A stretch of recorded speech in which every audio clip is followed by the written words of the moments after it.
Are finances impacting your mental health? You're not alone. In today's episode, we're joined by financial therapist Stephen M. Hughes, and we'll unpack the often overlooked ways our financial habits affect our mental well-being. We'll discuss where money struggles typically begin, exploring how the pressures of debt, spending patterns, and how financial uncertainty can lead to cycles of stress, anxiety, and depression.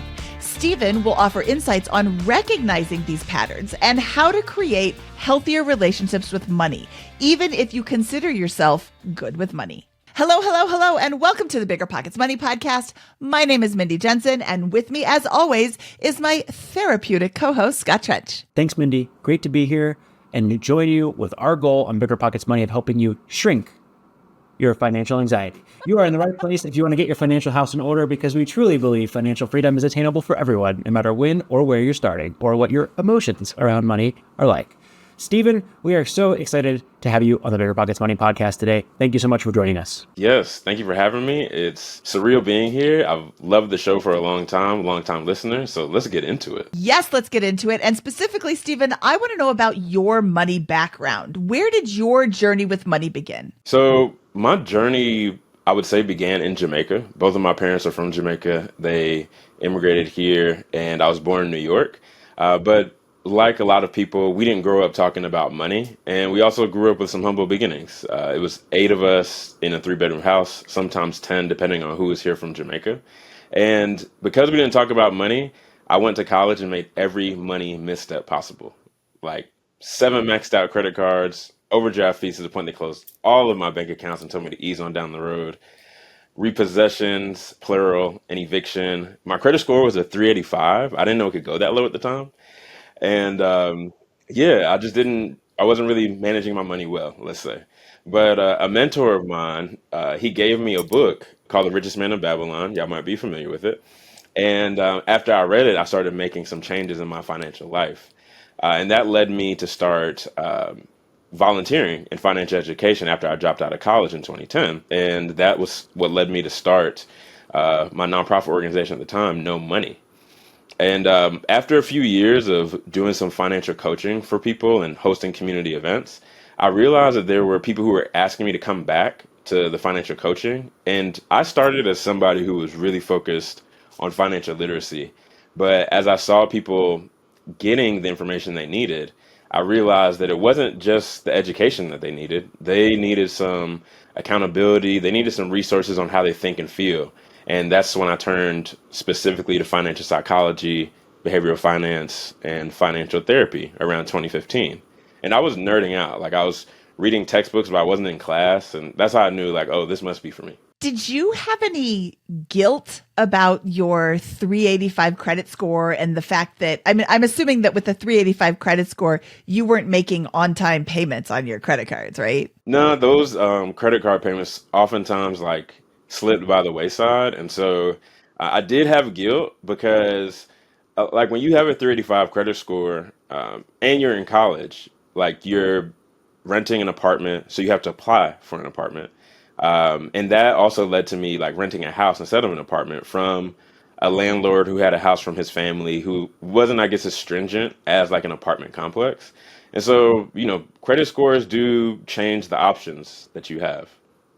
But I definitely felt guilty about like, dang, how did I get here? How did it get so bad? Did you ever think maybe I should stop spending money? Or were you just like, I guess I'm just going to have bad credit my whole life? It wasn't I thought I should stop spending money. I was just trying to get a handle on things because there were some people around me who, even though we didn't talk about money, it looked like things were fine for them. Like they had a car, they could drive, they had gas in it all the time, they could eat whenever they wanted to.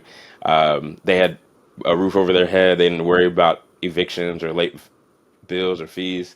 And I also know that back in college, like I am somebody who, loves family and friends. I'm a very selfless person.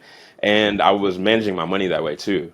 And so there were times where I would spend money on people or things that I wasn't going to get the money back, but I felt like, I want to feel good at this point, or I want to help somebody feel good if they're in a situation. You have to take care of yourself first, Stephen. Yeah, that mask, you got to put it on first. 18-year-old Stephen. Yeah, I wish I could holler at 18-year-old Stephen. So walk me through, you said in 2010 you dropped out of college and you were talking about the stuff in class. So were we setting up to really move into this career, drop out of college, pursue this career of helping via nonprofit, bring awareness about financial concepts to folks, and that's what you dropped out of college to do? Or how did that translate? No, I dropped out of college because I failed the last class I needed to graduate, and I didn't want to stay any longer. And so the last class that I needed to graduate, my family was like, "What? You're not graduating?" But at the time, I had 5 job offers because I was a power networker. I had sales experience, and so I jumped into the world of business to business sales, something I still love.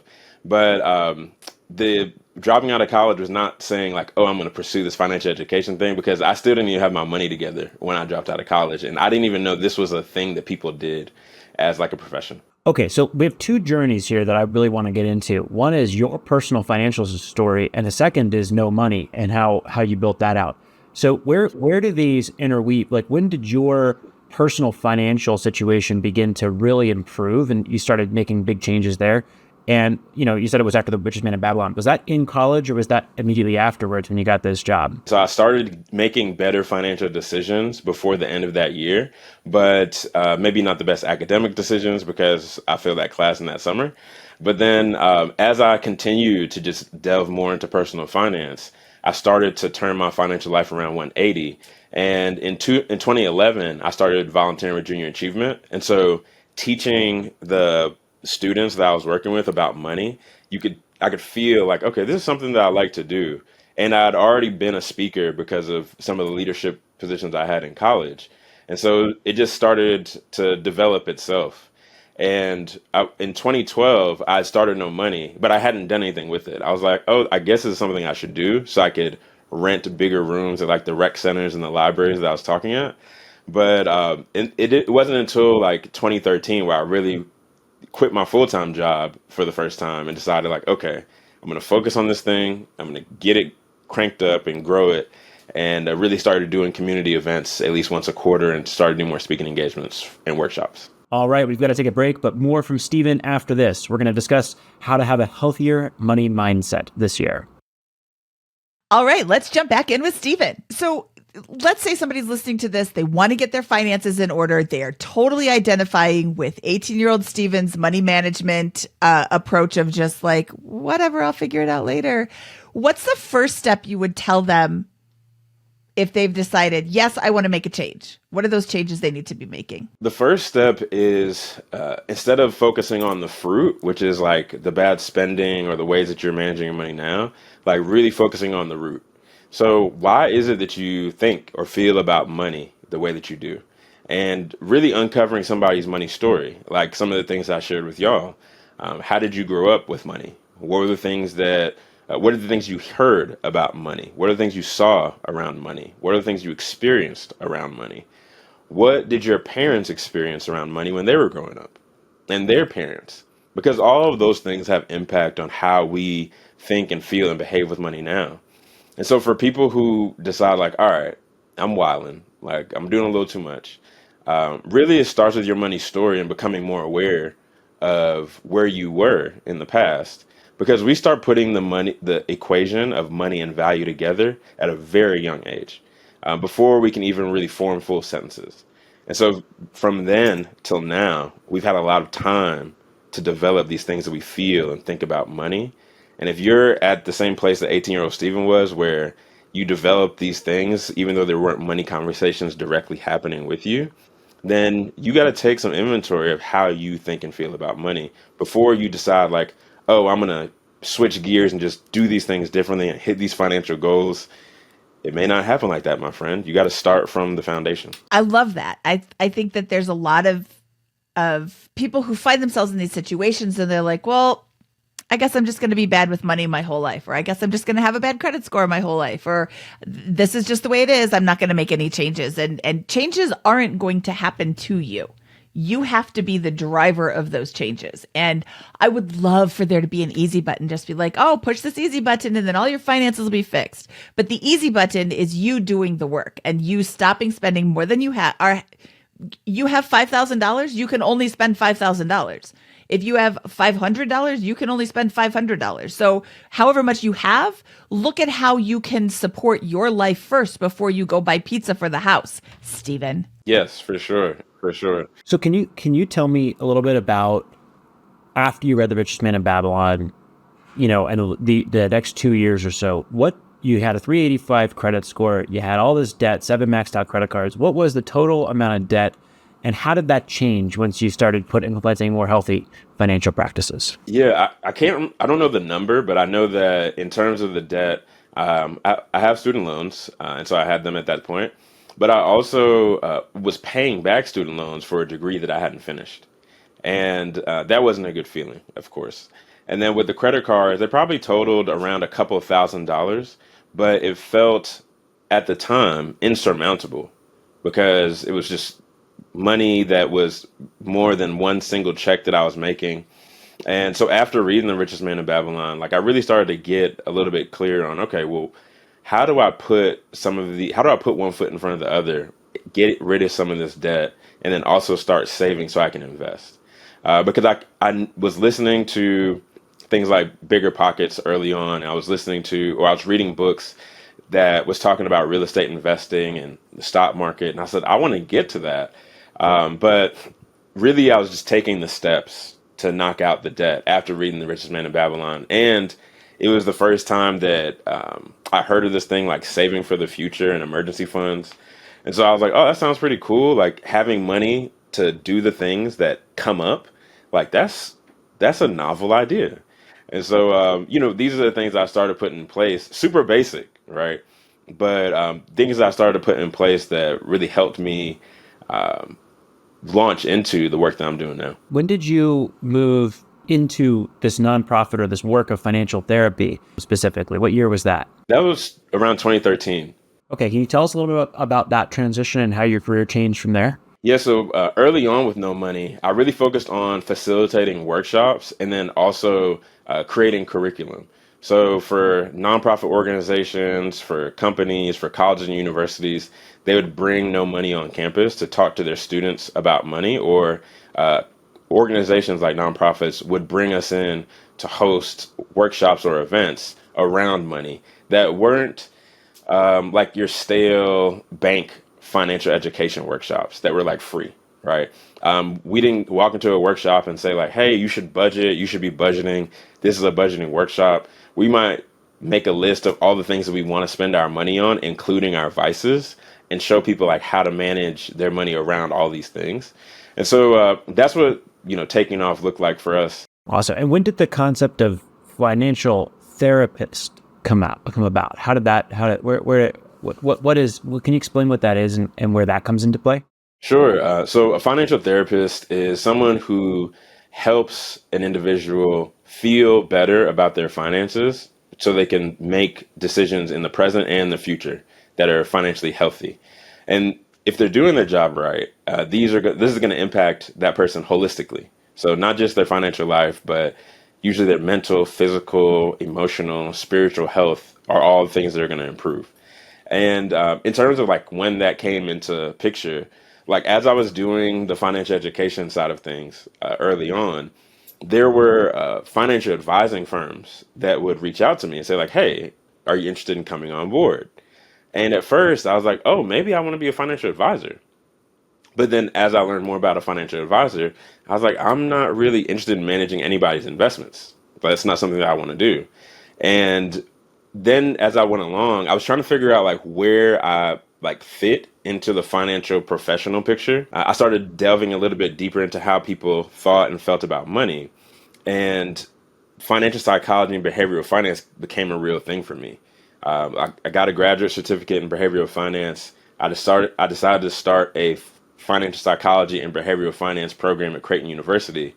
And from there, I was like, well, I started to learn about financial therapy and financial therapists and leaned, head first into it. really before the pandemic started.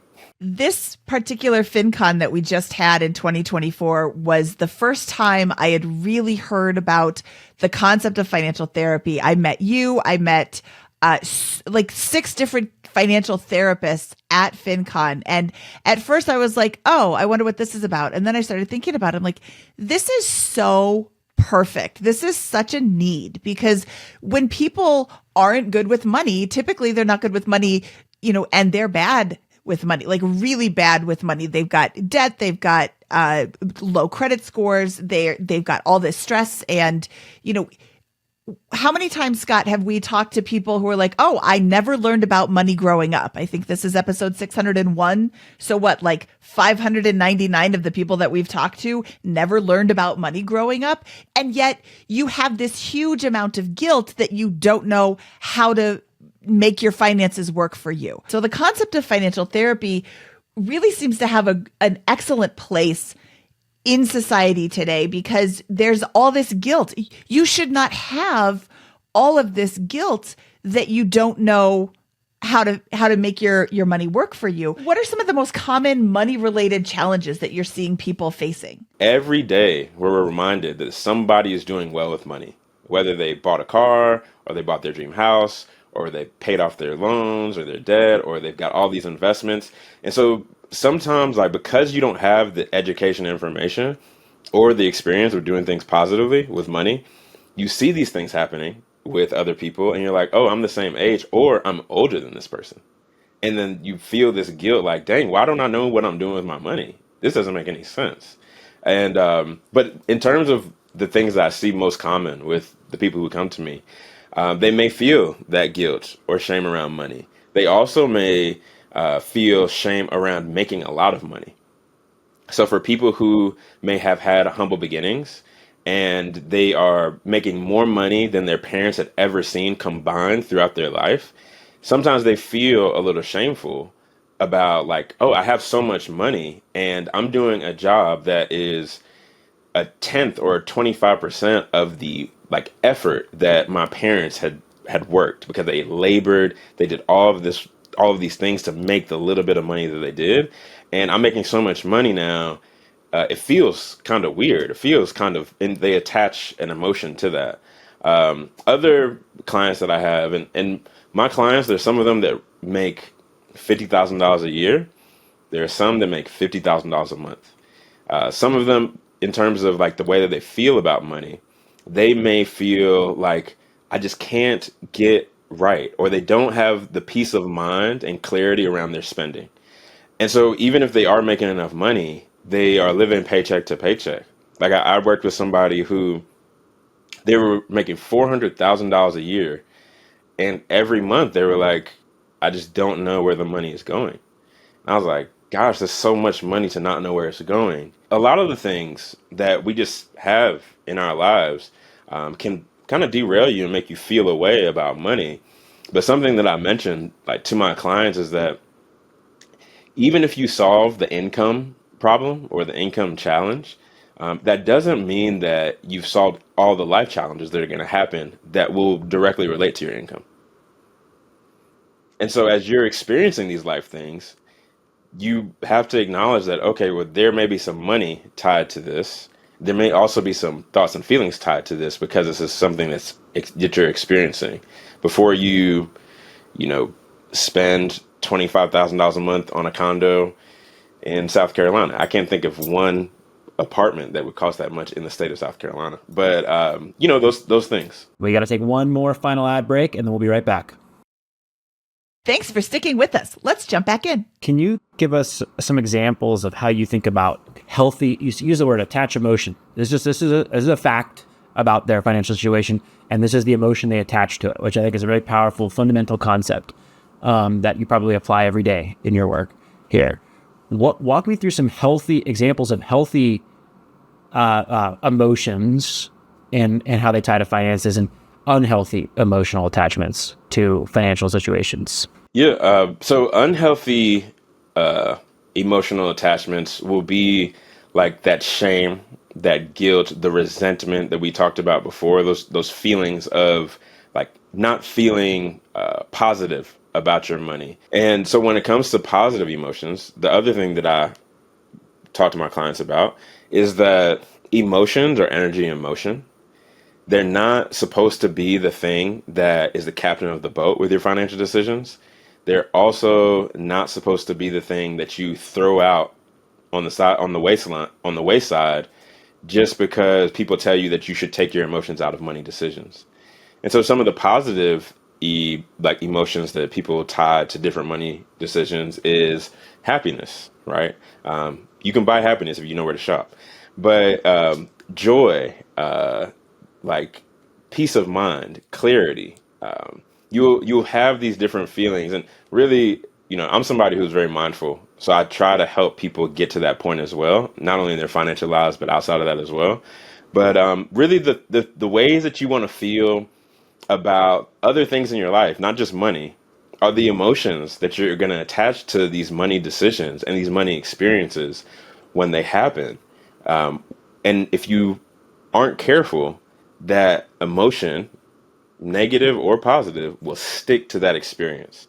So when you relive that through another experience that you have, or something triggers you that reminds you of something that happened in the past, it also may change your behavior of how you really want to behave. So do you view your job as a financial therapist as changing the way people feel about money or making them wealthier in some way, context of building their wealth, helping them make better financial decisions might be another way to put it. So my job is to be a guide to make healthier financial decisions.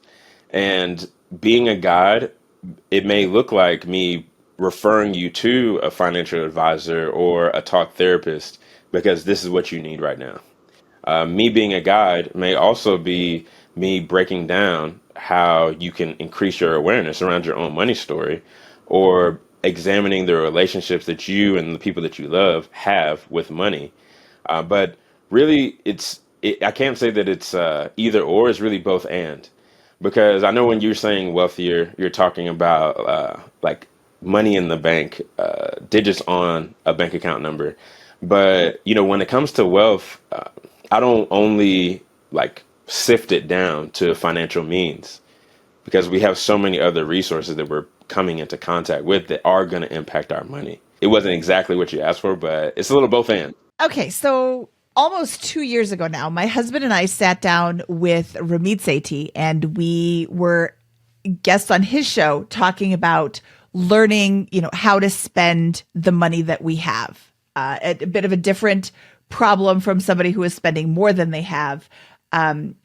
But this is something that we really struggle with. And after the show aired, we were inundated with comments from people who said the same thing. I have this same problem. I've been on the path to financial independence. I don't have the ability to spend money. I have this scarcity mindset. I feel bad when I'm spending money.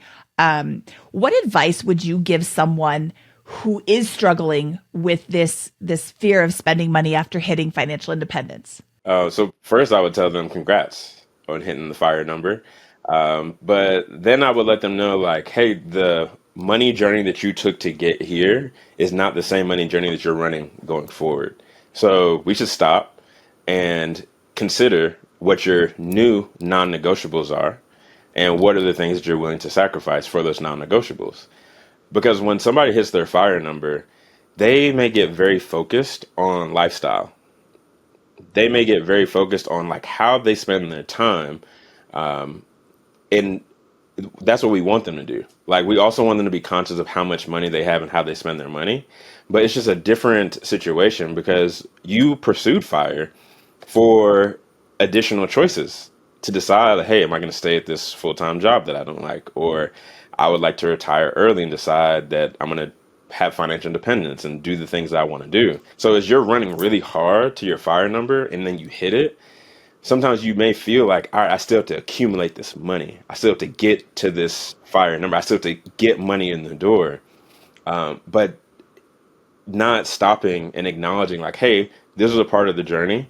Just like my run up to financial education was a part of the journey. And then my pursuit to fire was a part of the journey. This is a new chapter. And this new chapter is going to take some new tools and some new living. And so we should take a step back to decide like, hey, what are the things that you really want to focus on? And it may not be making more income. It may be spending more time with the family, or traveling the way you want to, or going to that house more than you have in the past that you have up in the mountains. Or maybe you're splitting half of your time in the United States and half of your time in Jamaica because it's literally paradise. And so, those are things that I would give to someone who's hit a fire number but has a challenge of like really spending their money now. I like that. What are your new non-negotiables? Because my old non-negotiables don't really count anymore. They've changed. But I also, honestly, I say that they've changed. I know that they will change, but I don't know that I have really sat down, or actually I do know that I haven't really sat down and thought about that. I like that. I like that a lot. So now my husband's like, thanks a lot, Steven. Now I got to go have this conversation and think about these things. Steven, do you have any tools that you use or that you wish other people knew about managing their emotions around money? Like, is there, like, for example, labeling the emotion. Like, that's, I think, a very basic tool that folks have in dealing with emotions. Do you have anything like that that is very simple that folks can begin to apply to make some progress if they have unhealthy relationship with money? Yeah. So labeling the emotion is one thing that's very helpful. Going through your non-negotiables and the things you're willing to sacrifice is also helpful. And when I say non-negotiables, I mean, what are the things that you're going to do, no matter if you have $10 in the bank, $100 in the bank, or $1,000 or more in the bank? Some of those things for me is that I'm going to hang out with my friends and family. I'm going to spend time with my fiance. I'm going to find a way to dine out because I'm a foodie. I love eating my money. And just learning these things, that these are non-negotiables for me. Well, what are the things that I'm willing to sacrifice? I'm not a big shopper. I mean, you can see this t-shirt. It's a branded t-shirt from my company. I think it cost me $11. I'm not somebody who's huge into cars. So I still have my paid off Jeep from 2015. There are things that I just don't care about financially that I can push into the non-negotiable bucket. And I think for people who can make a short list of 5 things, that will help you kind of move further down the road where you want to go. Another thing that I'll mention that I think a lot of people could use as a resource is we know that as we were growing up with money, that there was somebody in our house who managed the money. It may have been our mom. It may have been our dad. It may have been a joint effort. It may have been another family member, depending on your living situation. There's some talks that I've had, and somebody's like, it must have been Jesus because no one was managing money in my household. And, there's somebody is doing something with money in your household or in your community. An activity that you can do is write down a list of the 5 people who are like closest to you or closest to you as a kid. And as you write down each of these people's names, under their name, write down the 5 characteristics that you believe that they like feel or think when it comes to money. So maybe there's someone who is conservative with money. Maybe there's somebody who is a risk taker. Maybe they like to live lavishly. Maybe they like to, maybe they're a big spender when they're friends and family in town. Maybe they love to do events, right? And as you make this list of 5 things from each of these people, and you get to the 5th person, one thing that you can go through as you look at these experiences or these ways that people think and feel is you can circle the things that you have also adopted. They're also aligned with you. And for some people, the first time they do this, they realize that when they left their parents' house, the one thing they decided was that they weren't going to be like their parents with their money, and that they've turned exactly into their parents with their money. And so really just taking a step back and getting like a 10,000-foot overview of your thoughts and feelings about money is something that will help people as far as tools. I was talking about money personalities earlier in terms of the frugal entrepreneur and the dreamer. There's an app from a nonprofit called the Singleton Foundation on Financial Literacy and Entrepreneurship called Groove Money. And if you go to groovemoney.org, you can take like your money personality test. and it'll spit out like one of 8 money personalities about you. And I was gonna send it to y'all so we could talk about it on here, but I just ran out of time. But I think that, for people who are trying to learn more about themselves and just really get a snapshot of like what they can do to change, before you can change and take these steps, really you have to understand yourself, right? There are a couple of stages of change. And so before you can start the action stage, you have to make some contemplation and some things that you're going to think about of how you're going to get to this point. And so hopefully those couple of tools will help. Those are awesome. Thank you. That's a really powerful one. I'm like thinking about how my, people that were prominent in my upbringing were what their relationship with money was. And it's like, you always think about your parents, who I think had a pretty reasonably healthy relationship with money. And then, but the other people I think are also is a really big one. And I can think of several people who really impacted the way I think about it. And I'll have to go back and do that myself. So that's awesome. And then Groove Money, I've taken a financial personality test.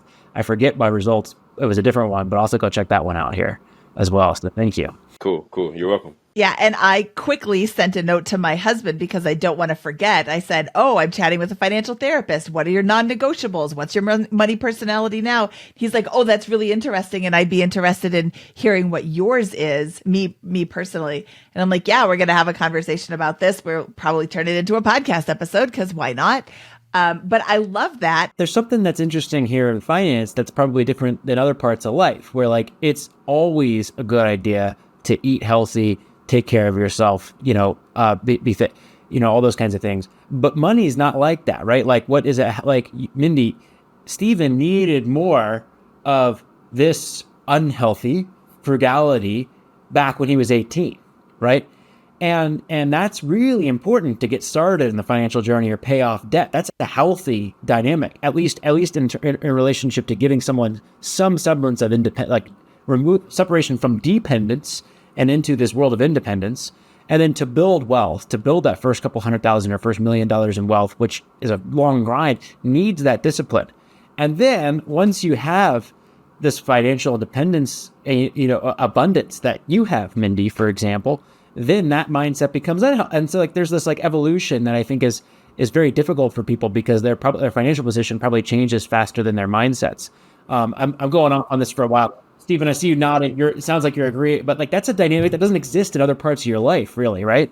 Yeah, what you just said in terms of like our experiences moving faster than our mindset is exactly right. Let's go back for a second to something you said here around the family fund, because I think that this is a dynamic that we encounter occasionally on BiggerPockets Money. But the fact of the matter is that people who listen to a personal finance podcast in their free time, hundreds of episodes of it, are likely to have different sets of problems than other people who are, perhaps, where you were 18 years ago, struggling to get out of debt, right? Our typical listener is someone who's interested in FIRE, in a dynamic that impacts a lot of people. And I know this from my time volunteering with folks in kind of lower income or poverty situations and teaching personal finance, is this concept of the family, or I'll throw in the friends fund. There's a community that is real that really holds these folks that are struggling up, and then when they get money, they feel like they need to give back to that community, throw a pizza party for the block, or these types of things. Do you encounter this frequently? Am I articulating this appropriately?